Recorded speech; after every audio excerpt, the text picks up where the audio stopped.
hera aho hera nifuza kuzagerayo nkaririmbana n'abera indirimbo zo kunesha aho hera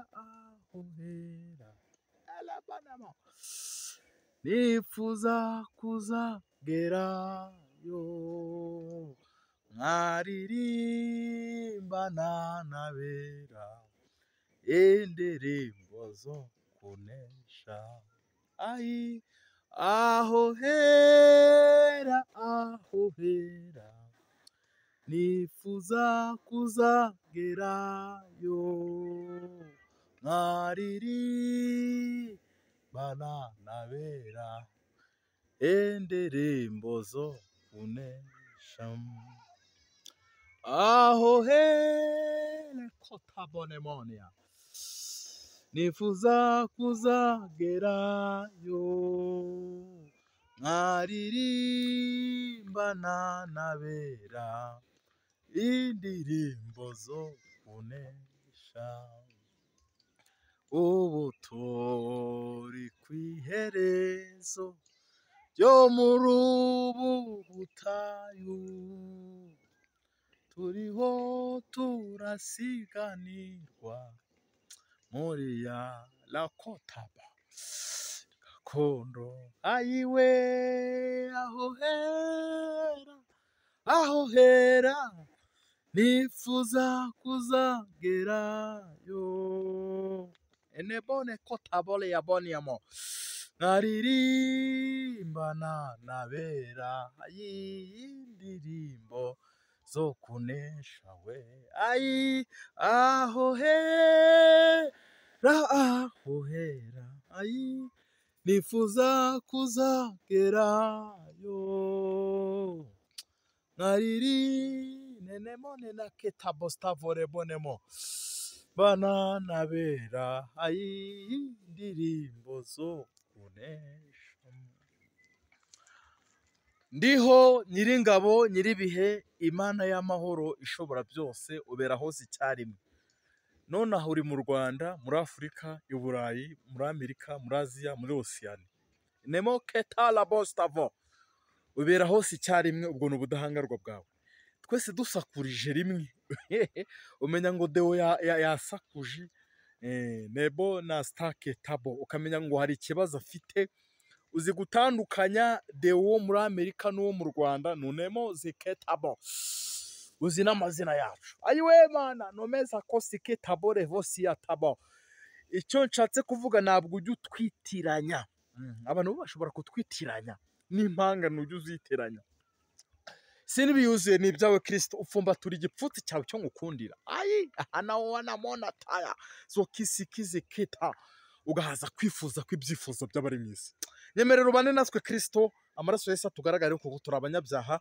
tuvuge tuyobowe nawe mwuka wera tuganze ene kotabo iki kiganiro dukoreye aha muri ubu butayu imbaraga zawe nizigerekeze kikuzanira iminyago ene staketabo kiguhindurira abantu ku gukiranuka zositala bolele bonia ntabwo turi kuvuga ku bwacu twihimbaza tuvuge ku bwawe ari we nemoza posta keta ayiwe Yesu zawasa kitabo sire vore kere bone keta imbaraga z'umwanzi zose n'ibintu byatwibagiza byose ndatwitse ndashiririje ndakongoye toka daimon mu izina rya Kristo Yesu umwuka wera tuyobore nebo ene kota zakize kota yavo urakoze kugiye kubana natwe Kristo tugwaye ikaze na karibu mu izina rya Yesu amen masezerano y'Imana we kambendekeya ariko ibyo Imana yavuganye nawe uri kizabonwa mu mazi ibyumba Samatare Jangwani igabanya ifiriti handi hose mu nzozi abakunzi b'akarago abakunzi bakunda kujya mu bintu by'ibitare mu mazi hose za Nyabyondo ho harabo dukunda guhura ariko bunaragabanyije njye nkunda gusenga wenda iyo ngeze ahantu mbanza nareba ariko ahantu hari ahantu nzajya njya kwihingika nicyo ndeba cyambere haleluya haleluya haleluya haleluya abakunzi ba Elayo TV ndabasuhuje aho muherereye hose ku mpera y'isi mu Rwanda n'indi migabane yose igize isi ndabasuhuje, amahoro y'Imana mubane, kaduhoberane guhoberana kwera, ndabakunda cyane. Abantu bamaze gukora subscribe, Imana ibahe umugisha.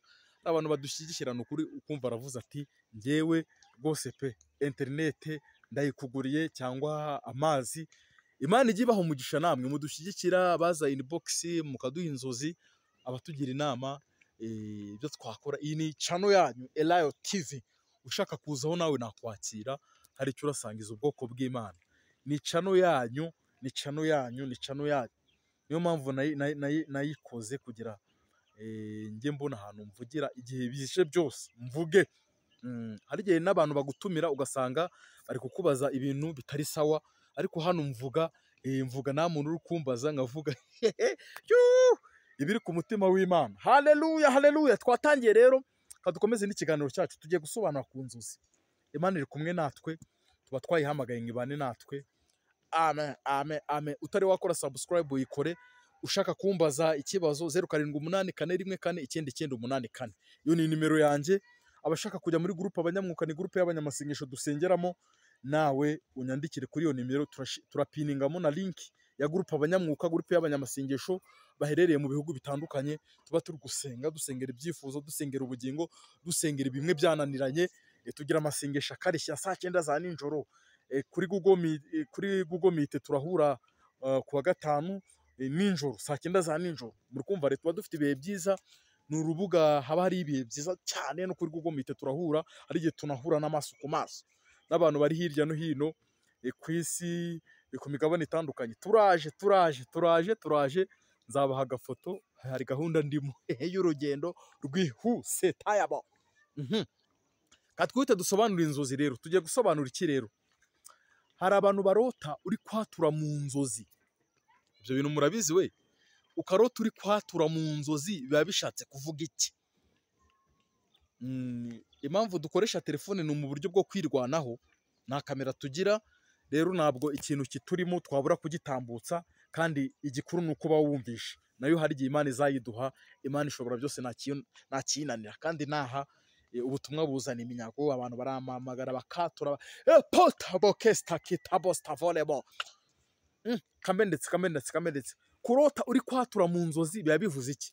Ukabona umuntu ari kukwatuza, hari igihe ubona umugore ari kukwatuza w'umuhanuzi, akakwatuza, cyangwa ukabona umugore akubwiye ibintu runaka, cyangwa umukozi w'Imana. Ibyo byo narabisobanuye. Kurota uri kwatura Imana imbabarira iki nibye, waba wasambanye bakabikwatuza, mbese ibyo wakoze byose, waba wariganyije, waba watukanye, ibyo biba bishatse kuvuga iki? Kurota uri kwatura cyangwa uri kwihana ibyaha, cyangwa uri kwicuza. Abakatolika ngo ni penitensiya. Njye ntabwo nabaye mu bakatolika. Ibyo bivuze iki? Uri kwezwa taztaketabo. Hari abantu Imana ibiri kubwira ati shaka umukozi w'Imana ubundi agusengere wature ibyo byaha byose. Hari igihe Imana ibiri kukurondora, ariko iyo wamaze kwatura, hari igihe ukora nk'akantu runaka, Imana ikaba iri kukweza. Imana ikaba yagusuye mu nzozi iri kugenda ikweza. Niba urota rero uri kwatura ibyaha runaka, uzi ko utabyatuye mu buzima busanzwe, ujye uhamagara kuri iyi nimero nababwiye, ngufashe kwatura. Kuraho ibyaha. Nakwirirwa n'icyaha, nakukirarana. Gusengana ibyaha ni nko kwambarira ku mwanda. Nasomye Zaburi iravanga ibyo byose urabikora, ikakwihorera ukibwira yuko ihwanye nawe. Amen. Ni ugukiza amagara yacu, ukatura takotaboga, ugakuraho icyaha n'igisa nacyo cyose, ugakuraho ibyo byaha ni byose. Kurota watura rero mwabyumvishe. Hari abantu barota uri gusangira n'ingurube, bufite inda nini, nubu uheruka kwiriza ubusa. Imana ibiri kukugaya rero kudaheruka kwiriza ubusa, iriza ubusa. Hari igihe urota mu nzozi ukabona wenda dogiteri runaka cyangwa umuganga ari kukuvura, usanze urwaye. Hari n'abarwara ibirwara ntibamenye ko barwaye. Imana ibiri kukuvura rero, cyaba ari kuguha ibinini, cyaba ari kugutera urobone kestavo, urushinge. Nicyo bishatse kuvuga. Haleluya. Hari kandi kantu, abantu barota ihene ziri kubirukankaho cyangwa ziri kubakurikira. Umenye ko uri umudayimoni w'ubuhehesi. Umuhehesi ashobora kuba umugore cyangwa umugabo. Senga wirukane, ukubite, umenagure, uteshe, urimbure ubwo buhehesi butazakwadukira, ugasanga uri kugwa mu byaha by'ubusambanyi. Satani yica abantu gake gake.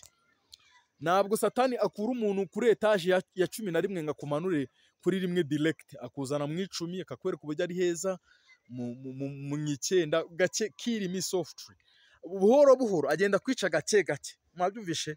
Menya uburyo ugomba kwirinda. Iyo ubonye ibintu bibi ufata amasengesho ugasenga, Imana ikabikuraho. Iyo urangaye bigusohoreraho. Amen. Ndumva ari izo nzozi nifuje kubasobanura uyu munsi. Ubundi tugiye gusenga. Uyu muntu ushaka kwatura akava mu byaha, uyu muntu ushaka kwemera Yesu nk'umwami n'umukiza akamuyobora, uyu muntu ushaka kuva mu byaha, mu businzi, mu busambanyi, mu butinganyi, mu bugambanyi, amoko urayafite yarakurenze. Ubwo bututsi, ubwo buhutu, ibyo bintu byose mugenda mushyigikira, ibyo Imana ntabwo ibishyigikiye. Toke tabonemo. Imana ishyigikiye ubwoko bumwe, yuko turi abana b'Imana. Ibyo bindi byose by'amazuru magufi n'amaremare n'ibiki byose, Yesu ntabwo nemere ko tabonemo. Ibyo ntabwo bizakujyana mu ijuru. Kuraho ayo moko, ntabwo azakujyana mu ijuru niba ukiyafite. Rovole bosta ketabo. Turi abana b'Imana, turi abanyarwanda, abandi ni abarundi, abandi ni abakongo, abandi ni abake, abandi enezo teketabo. Ibyo bintu by'amoko mwagiye mwihereza ubundi byaje ryari? Turi abana b'Imana. Haleluya. Twese turi bene Kanyarwanda. Ufite inzangano ntubabarira, no bene kota kostavo, utababarira nawe ijuru niriza kubabarira. Bya byaha byose ugira inzika, uhanana abantu umujinya, ntuganduka, ureba amapornography, ureba zo kesta kotabonemo. Nimwemera mukumvira muzajya ibyiza byo mu gihugu, ariko nimwanga mukagoma inkota izabajya. Kristo hari igihe azaza akagusaka, ubu ujye wibaza ikibazo kimwe, ubu pfuye wajya he? Yesu aje gutwara itorero, yakujyana, wibaza icyo kintu, yakujyana, ureba akantu kose katuma atakujyana, ubundi kureho. Rekostaya bonesti kitabonestaya vose. Nimisi yo kwezwa, nkunda kubwira abantu ngo nakwirirwa n'icyaha kukirarana. Ezwa ku gato no kukanira, ukureho. Nushaka kube warisha warakuyemo inda. Bokestavo inenemone ya sirevo. Imana irakweza. Imana ibaho umugisha. Nimero yanjye ni 078 414. Icyaha cyose waba warakoze ndagufasha ukatura. Abantu batura mbakira vuba, kandi n'abandi bantu mwese ndabakira. Imana ne kotabonemo. Aba bantu bagiye kwatura Kristo, ngushimiye kuzabagira neza. Bagiye kwihana, bagiye kukugarukira. Ushimwe nawe kubagarukiye, kubahaye imbabazi n'amahirwe wa kabiri. Tokestavo. Iki kiganiro ugerekeresha umwuka wera n'imbaraga zawe nekotabo n'ibimenyetso kikuzanire miniwi niyazo kizeketabo iminyago newere keta wesivosikia. Ushimwe Kristo ko abantu bari barakuvuyeho bagaruye wera, namazari zarayobye zigaruye mu izina rya Kristo Yesu. Amen. Imana ibahe umugisha. Shalom shalom shalom shalom.